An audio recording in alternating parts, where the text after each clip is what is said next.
Have you been debating, should I start a Facebook group? Should I not start a Facebook group? But everybody's doing it. I don't know. Let's talk about Facebook groups and if it's right for you at this stage in your business for you to consider starting one, building one, growing one. Now, the way that I do this is I'm going to give you some questions that you get to ask yourself. And based off of your answers, you'll know whether starting a Facebook group right now is for you or not. So grab a pen and some notes, write down these questions as I go along here. But before you do that, of course, be sure to subscribe, hit the bell, do all the things, because I love hanging out with you here every single week, so we get to do it.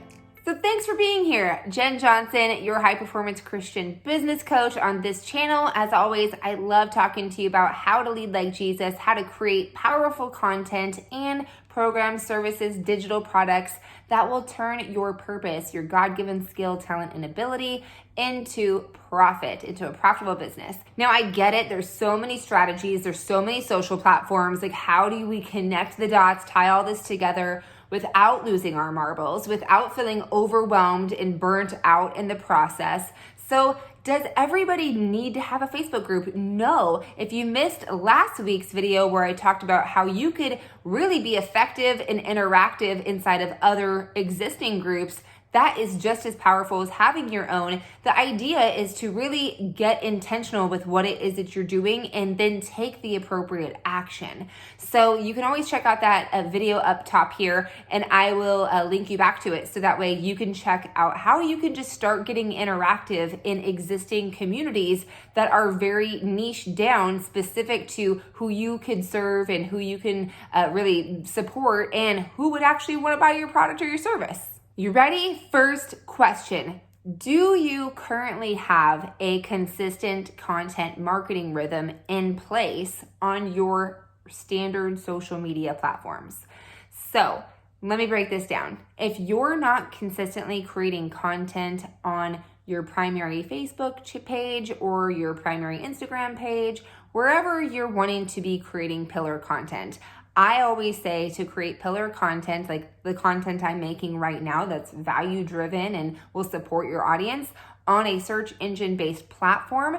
So creating on YouTube, creating a podcast, creating a blog, something that's searchable. So if you're not consistently creating that type of content already, and you already have a hard enough time coming up with post ideas for your regular social media platforms, I would not suggest starting a Facebook group, because it's just going to add more to your plate. And if you're already feeling overwhelmed and stressed out and like unsure of how this whole content creation thing goes down, you're just going to have to come up with more content that is different from this other content you should be creating for your community. So if you answered no to that question, just put a little check mark in the no section, and we'll just see how many checks for yes and checks for no you have by the end of this video. Numero 2, do you already have an existing audience on social media that you hang out with on a consistent basis?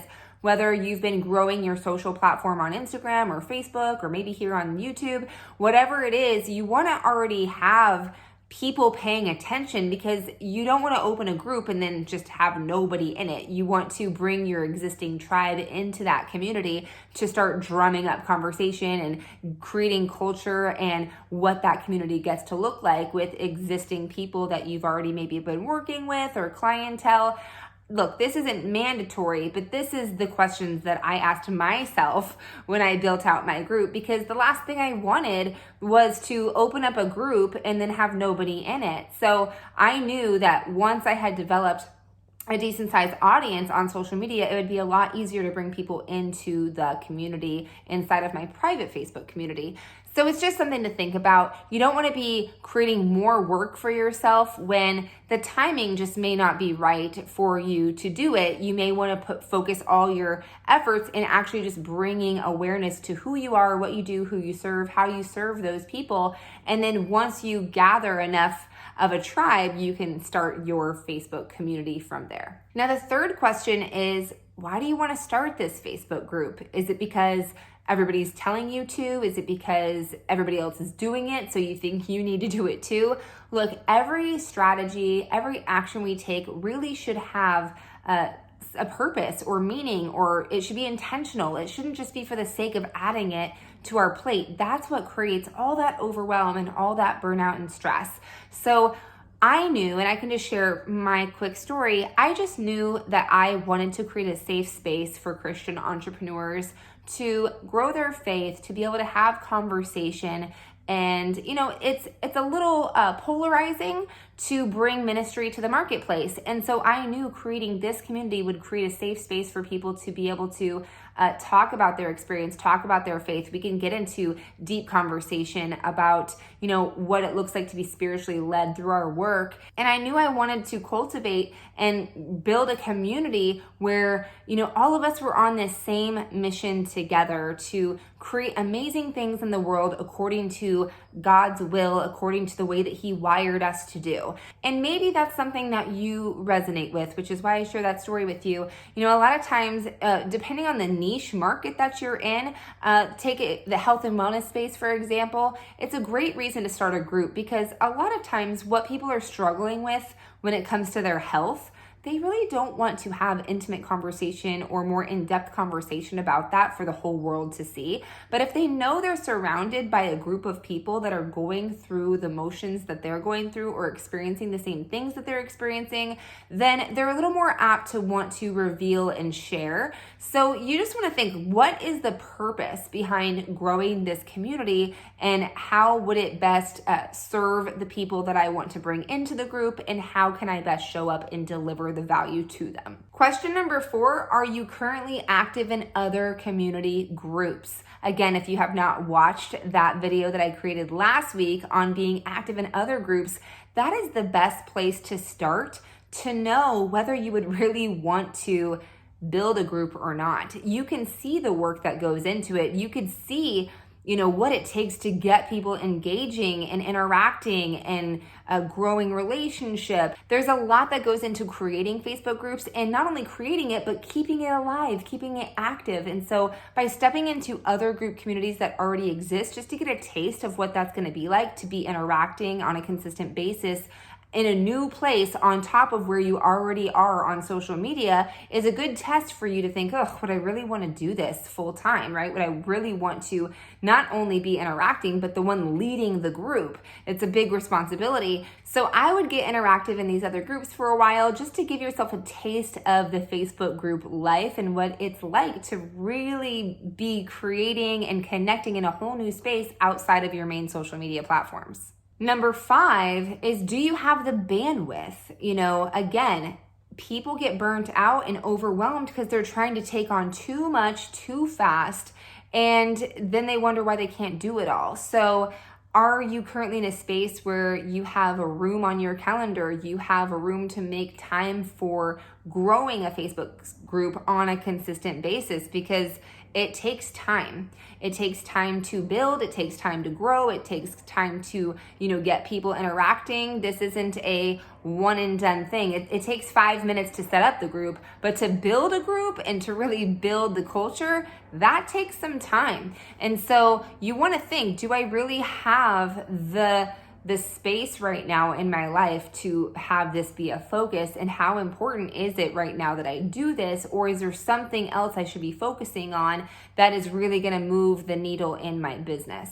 Now, number 6 is, how would the content you'd be creating in this group that you're going to build differ from content that you're already creating? So if you're in a space where you're like, I think I really do want to build a group, what kind of content are you going to be putting in there, and how are you going to have that content stand out? How are you going to create content that's going to create, the appropriate type of engagement or insight or value? Because, you don't want to create one post and then post that same thing on Facebook, on Instagram, in your group. You want to mix it up, and there is some repurposing strategy you could do here, but a lot of the content that I put in my private group is completely different than than what I put anywhere else, because I'm able to polarize. I'm able to have a deeper conversation in that community about, faith, about God, about all kinds of things. Sure, I'll drop Bible verses and little messages here on social, but I go really deep in my community because I know that that community really wants to hear on a deeper level and be taught the Word of God and be inspired by, the different teachings that I do in there. Every Friday I go live and I do Faith Fridays, and we dive deep into different topics. And so you don't want it to just be more of the same, creating more work for yourself that's going to be redundant work. So really thinking about how will the content in your group really stand out and be a little different from what you're actually doing on your social platforms. Question number 7 is, are you in it for the long haul? Because it is not going to grow itself overnight. And there's moments where you could feel like, oh my gosh, is this ever going to take off? Is this ever going to grow? Are people ever going to engage? And there's those moments of frustration, and there's moments of feeling impatient about it.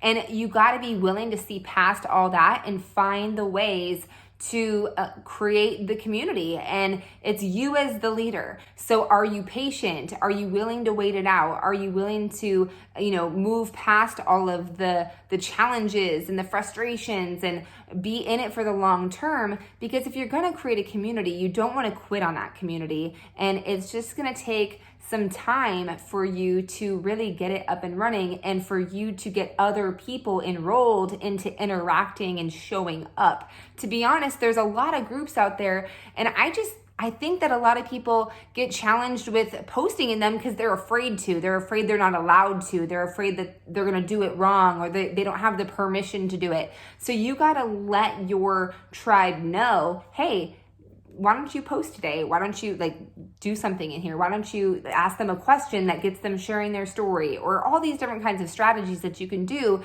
to let people know, hey, it's okay to interact in this group, and you lead the process of what that gets to look like. But you got to be willing to work through all the kinks and give it some time to develop. And the last question is, do you have a plan or a strategy that you are going to implement so that way you're creating impact, but you're also increasing your income, increasing sales, boosting business? Because groups are a fantastic way to expose your ideal tribe in your group to your business, products, and services, and for them to be invited to work closer with you. So you don't want to just create a group and then be putting all this content in, but then it's leading nowhere. Again, you always want to have intention with everything that you're doing, and you want to be creating as much impact as possible by working as closely with your tribe as you can. So you want to have different strategies in place that will lead people to checking out your products and your services. And there are so many classy ways to do this by just creating really simple invitations and, just announcing what's going on in your world, and when you have special things coming up as far as promotion or masterclasses, or, your cart's open for a new launch that you're doing for a program, or you're now taking on new clients. You just want to let people know these things so that they know that there is a chance to be able to work a lot closer with you. So for more tips on growing your Facebook group, if that's something you decide to do, or if you want to learn more about how to interact in a group, I invite you to join my group, because I am all about you being interactive and stepping up as a leader and using your voice, because your message matters. And I think a big thing that happens in these groups is that there's a lot of scarcity and people are afraid to let people speak out. But when you can learn to speak out with integrity and as a leader and as a contributor, not as someone that's trying to take and get something, then the group becomes a thriving place to hang out. So you can always check out Your Creator's Corner down below. And this is where hundreds and hundreds of Christian entrepreneurs are learning to grow their faith and their business together, creating more purpose in their work, impacting the world. So I would love to have you check that out. Be sure to answer the questions so that we can get you access right away. And stay tuned, because next week we're diving into more Facebook group strategies, and would love to have you dial these in so that way you can take them with you into the groups you're hanging out in, or into the group that you may decide to start for yourself. As always, my friend, God bless, keep the faith, impact the world, and I will see you soon.